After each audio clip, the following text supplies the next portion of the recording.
We have a guest also that will be joining us via Zoom, talking about Ayoola Adeleke, who is a football analyst. He has spent so much. I'm sure he just came back from Shagamu to follow Bender Insurance. He has spent all his time. So the numbers to call in on the program still remains the same, so that you can be part of the show. Ayoola, are you there?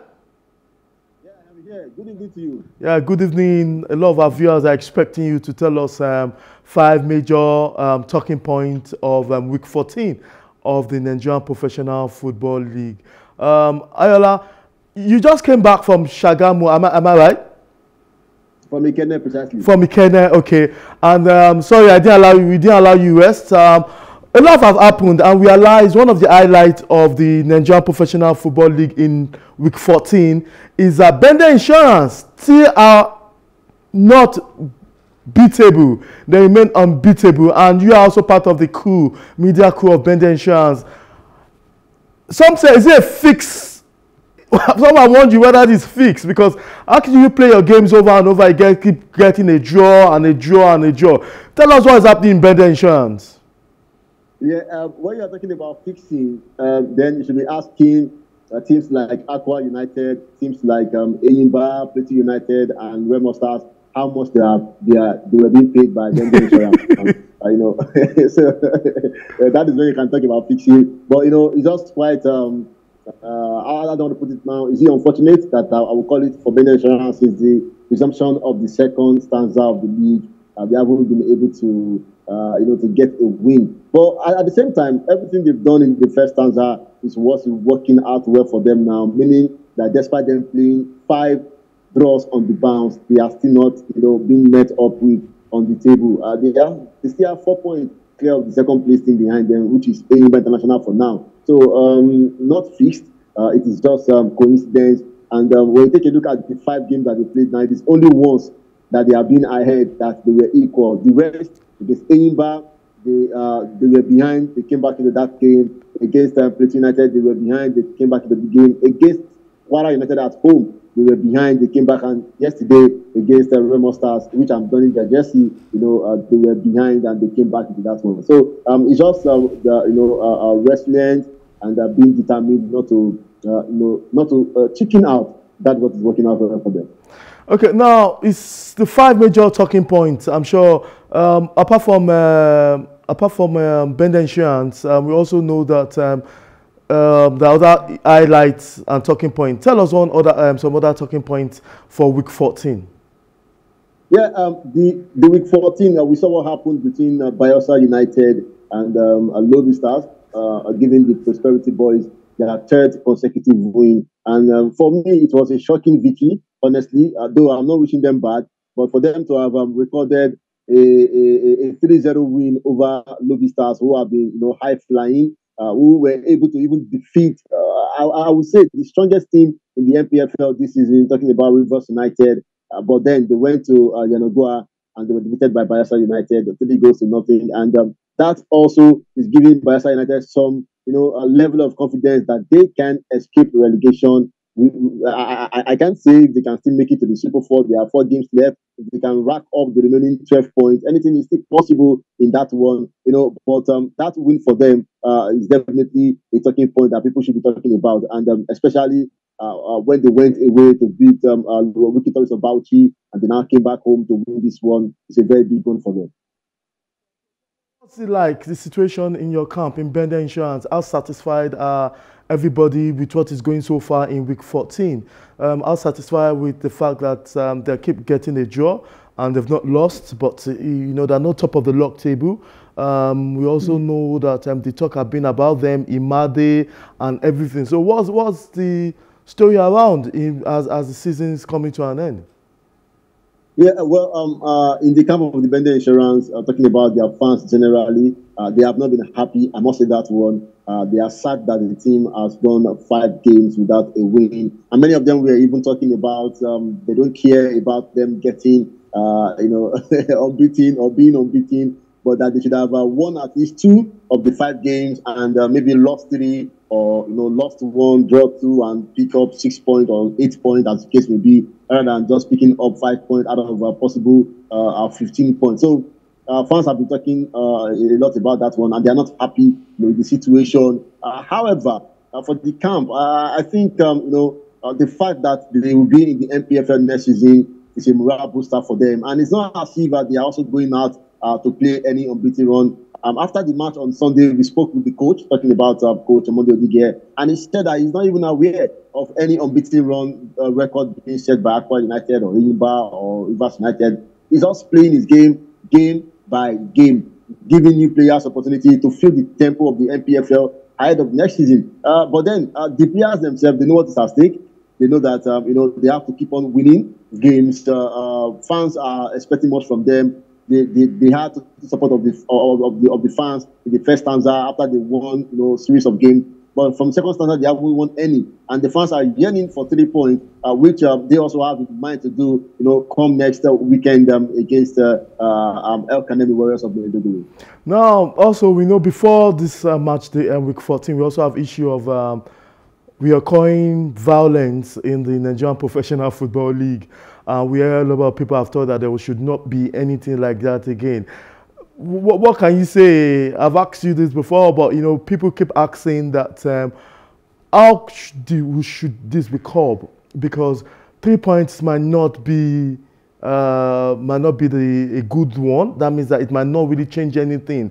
But what is the best way to go to avoid match officials, referee assault, crowd encroachment? Because we thought it would be over, but with Bayelsa United and some other teams, Wiki Tories realized that this will continue. What do you think will be the final step IMC will take so that there will not be such issues?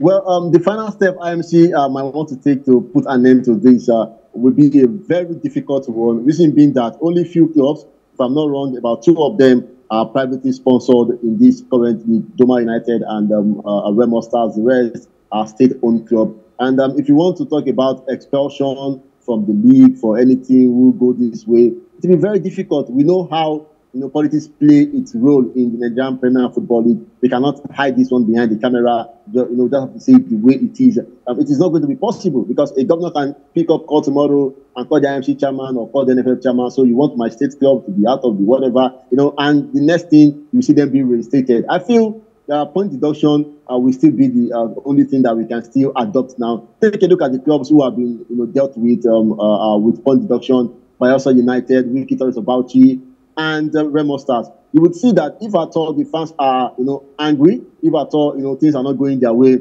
they will still have themselves comforted because they don't want another 3 points deducted from them. And other clubs also, will be watching. I can tell you this, officially, that on every home match there is this special minute from some officials of Bender Insurance that they do talk to some of the supporters club and the fans as well. They do sensitize them, tell them, please, no matter what the outcome of this game be, do not touch referee, do not fight referee, do not cause referee, do not use any bad throws on them. So I believe that some other clubs are also doing this, knowing fully well that 3 clubs have already been fined and deducted 3 points. So they will not want to be the next victim. And as you can see, we have 4 games left to end the season. 2 home games and 2 away games for most of the clubs here. And they would want to take everything possible for themselves to make sure that they don't drop any point at home. So if your team is doing fine and they get to win a game or they get to pick a draw at home and you went ahead or you go ahead to beat referee, that is going to be another minus 3 points from you, meaning that you have lost about 5 points or 6 points, as a whole. So I believe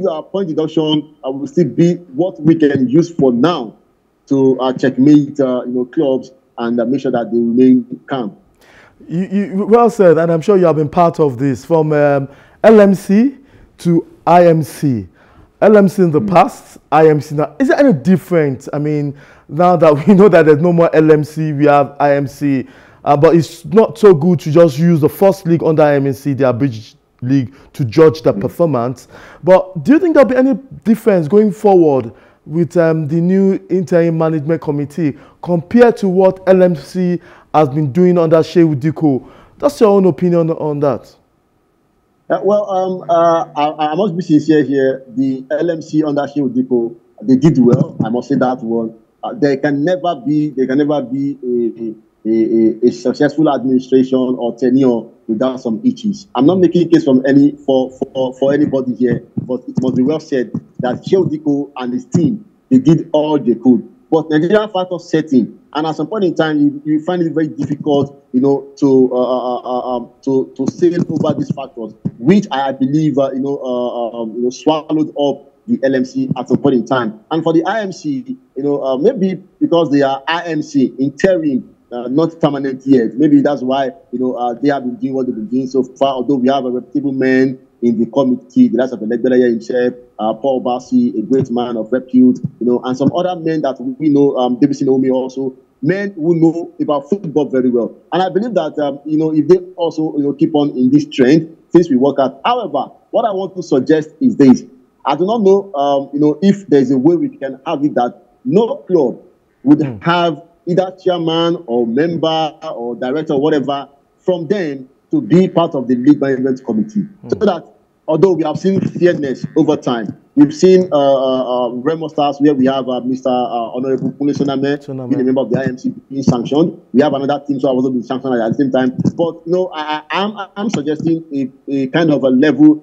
where there will be no club official in the IMC or in the whatever committee is going to be in charge of the league in the future, so that everybody can know that whatever is going on is smooth, and it should be football technocrats, people who understand football very well, the branding, marketing, on the field of play, players' welfare, and every other thing. So if that can be done, I believe that the IMC or the coming body for the league is going to be a very good one. However, I wouldn't want to say the IMC have done better than the LMC, because LMC, even in their time, they gave out cash prize, they gave out so many incentives for clubs and all that. IMC is just, they are just about 6 months in office, if I'm not wrong. So they both have been good, but let us still wait to see how the IMC will continue from this. If large number of the people who are in IMC will continue with the league body eventually. Ayoola, well said. But before I let you go, you've been on the road, I'm sure. Tell us the experience. Also, you've been with the players on the road, traveling. How many states have you visited this season? That also means that it's the same number of states your club, Bender Insurance, have visited. Is there not so much of fatigue on these players? You're just from Ikene, and also you'll be going next week to another state, and all these are by road. So how many states have you visited to cover the Nigerian Premier League this season? For this season, I would say going with Bender Insurance, I've been to Maiduguri, I've been to Uyo, I've been to Ibadan twice, I've been to Jos, I've been to Ikene, and we have Gombe left. We also have Jos one more time as well, for the team to go. But talking about fatigue and all that, I think it's part of what the players, are also, adapted to somehow. They know how this thing works. And unfortunately for Bender Insurance, they go by air, they travel by air most times, especially for the northern part of the country. And, I feel that has been helpful to them. It hasn't bring in so much fatigue to them. But by and large, it has been a beautiful ride all along, although very risky, I must tell you, especially when we go by road, a lot of things, bad roads and all that, security-wise. But then it's been, a fantastic drive all along. Yes, thank you very much, Ayoola Adeleke, for your expert opinion. I'm sure that we have more opportunity to call you to tell us what's going on in the Nigerian Professional Football League. Thank you very much. Yeah, it's my pleasure. That's away from that. We also know that if you want to be part of the discussion, you can call in. And let's give you one of the highlights. We'll probably get to the highlight between perhaps Shooting Stars and Remo, or and Remo. Also, we also have the highlight of Bender Insurance that played their last game.